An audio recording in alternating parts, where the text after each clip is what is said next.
السلام علیکم ورحمۃ اللہ وبرکاتہ۔ امید ہے احباب خیریت سے ہوں گے۔ آج ہم تجوید کے انتہائی اہم موضوع پر بات کریں گے۔ آج کا عنوان ہے غنہ۔ غنہ کہتے ہیں ناک میں آواز کو چھپانا، اور اصطلاح میں اگر دیکھیں وہ آواز جو ناک کے بند سے یعنی نیزل کیویٹی سے نکلتی ہے اسے ہم غنہ کہتے ہیں۔ غنہ میں زبان کا استعمال نہیں ہوتا۔ حروف غنہ دو ہیں، نون اور میم۔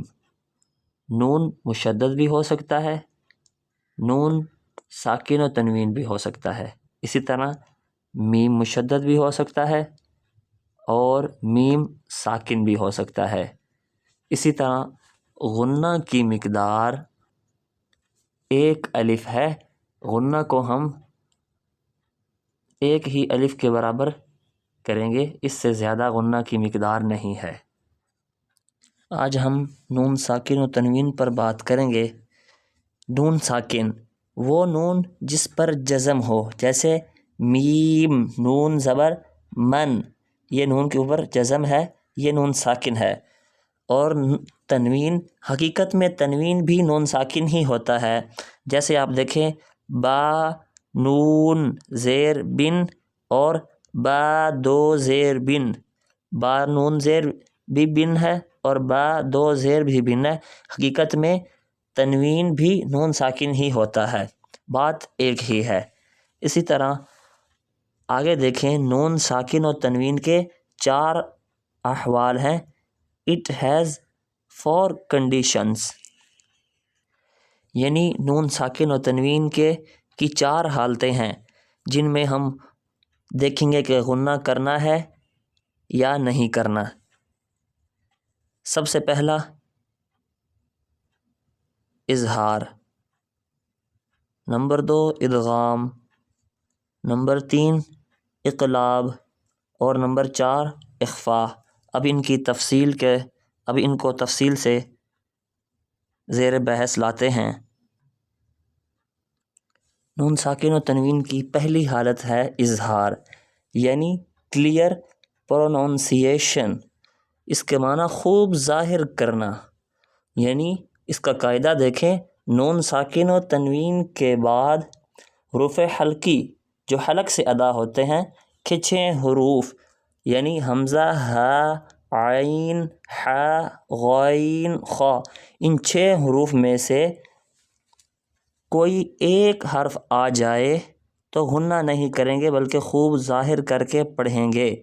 مثال کے طور پر آپ دیکھ سکتے ہیں، یہ دیکھیں میم نون زبر من، یہاں غنہ نہیں کریں گے کیونکہ یہاں نون ساکن کے بعد حروف حلقی کا حمزہ آ گیا ہے۔ تو یہاں میم نون زبر من، حمزہ کھڑی زبر آ، من آ، میم زبر ما، نون زبر نا، من آ منا، یہ نون ساکن یہاں خوب واضح ہو کے پڑھا جائے گا۔ من آ منا، یہاں غنہ نہیں ہوگا۔ اسی طرح خا سے مثال دیکھیے کہ نون ساکن کے بعد خا ہے تو من خلقا، من خلقا۔ اسی طرح انعمت، یہاں بھی اخفاء یا غنہ نہیں ہوگا کیونکہ نون ساکن کے بعد عین آ گیا ہے حروف حلقی کا، اسی لیے یہاں غنہ نہیں ہوگا۔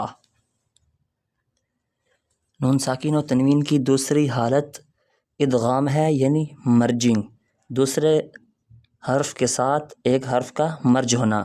2 حروف کو ایک ساتھ ملا کر پڑھنا، 2 حروف کو ملا کر ایک کر دینا، یہ ساری باتیں ایک ہی ہیں۔ نون ساکن و تنوین کے بعد حروف یرملون کے 6 حروف میں سے کوئی ایک آ جائے تو نون ساکن کو اگلے حرف میں ملا کر ایک ساتھ مشدد پڑھیں گے۔ حروف یرملون کے 6 حروف یہ ہیں، یا، را، میم، لام، واو، نون، یہ 6 حروف ہیں۔ یہ آ جائیں تو نون ساکن کو یا نون تنوین کو اگلے حرف کے ساتھ ملا کر ایک ساتھ مشدد پڑھیں گے۔ تو ادغام بھی 2 طرح کا ہے، یہاں ادغام بھی 2 طرح کا ہے، ایک ادغام غننے والا اور ایک ادغام بغیر غننے والا۔ ادغام غننے والا غنہ کے ساتھ 4 حروف میں ادغام غننے والا ہوگا، یا میں، نون میں، واو میں اور میم میں۔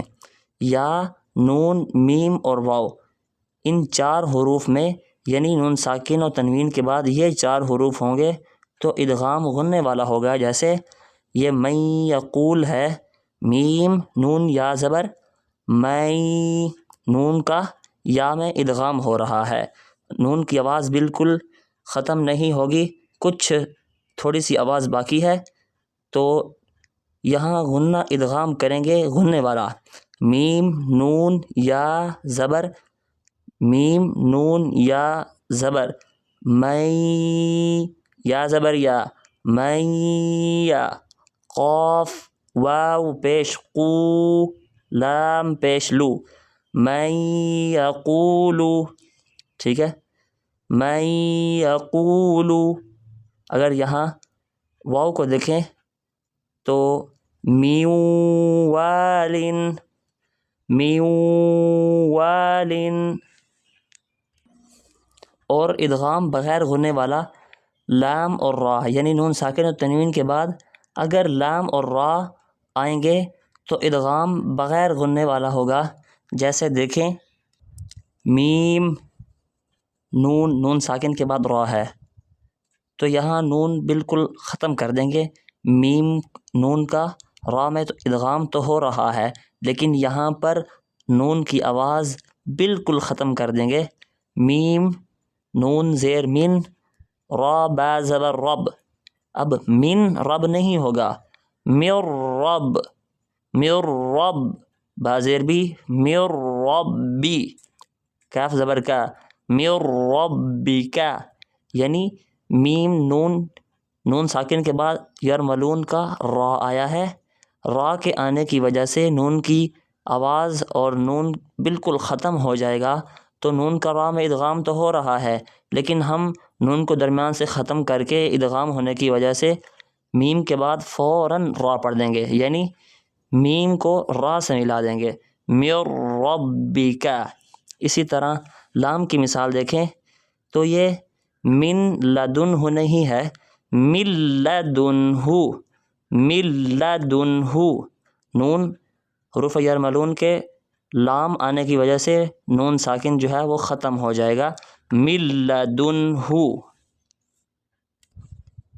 نون ساکن و تنوین کی تیسری حالت، تھرڈ کنڈیشن آف نون ساکن اینڈ تنوین، تیسری حالت اقلاب یعنی چینجنگ ہے، حرف کو بدل دینا۔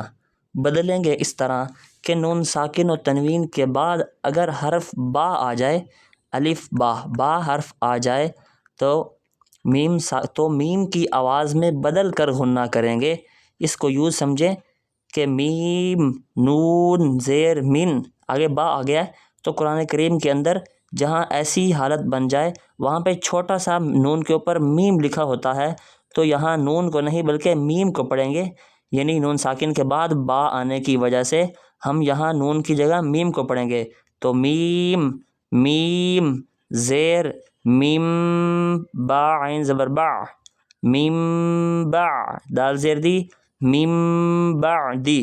یہاں ایک بات یاد رکھیں کہ اہل عرب میم بعدی پڑھتے ہیں یعنی اخفا کی طرح، اور اہل عجم جو غیر عرب ہیں وہ میم بعدی میم کی طرح پڑھتے ہیں۔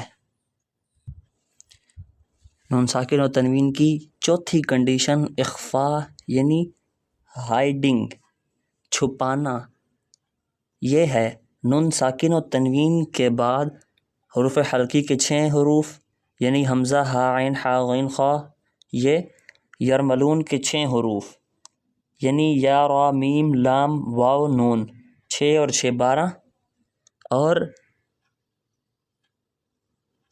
با، حرف با، تو 12 اور 1 13 حروف بن گئے۔ ان کے علاوہ باقی جو 15 حروف بچتے ہیں، الف چونکہ کسی بھی قاعدے میں نہیں آتا، باقی 15 حروف میں تا، ثا، جیم، دال، ذال، زا، سین، شین، صاد، ضاد، طا، ظا، فا قوف کیف، یعنی یرملون کے 6 حروف، حلقی کے 6 حروف، 6 اور 6 12 ہو گئے، اور با اقلاب والا تیسری کنڈیشن جو تھی چینجنگ والی، 12 اور 1 13 حروف کے علاوہ باقی 15 حروف میں سے کوئی ایک حرف آ گیا تو وہاں پہ اخفا ہوگا۔ اخفا اس طرح کرتے ہیں کہ آواز نہ تو حلقی کی طرح ظاہر ہوتی ہے، نہ ملی ہوئی یعنی ادغام کی طرح ملی ہوئی بھی نہیں ہوتی، بلکہ ان دونوں کے درمیانی حالت میں ہوتی ہے، یعنی آدھی آواز ناک سے آدھی آواز منہ سے نکلتی ہے، تو اس طرح اخفا ادا ہوتا ہے۔ مثال میں دیکھیں، میم نون زیر میم، میم نون زیر میم، قاف با زبر قب، لام زیر لی من قبلی، کاف زبر کا، من قبلی کا، من قبلی کا۔ تو یہ تھا آج کا ہمارا سبق۔ اب حروف غنہ کا دوسرا حرف میم ہے، انشاءاللہ اس پہ اگلے سبق میں بات کریں گے۔ اپنا خیال رکھیے گا اور دعاؤں میں یاد رکھیے گا۔ اللہ حافظ۔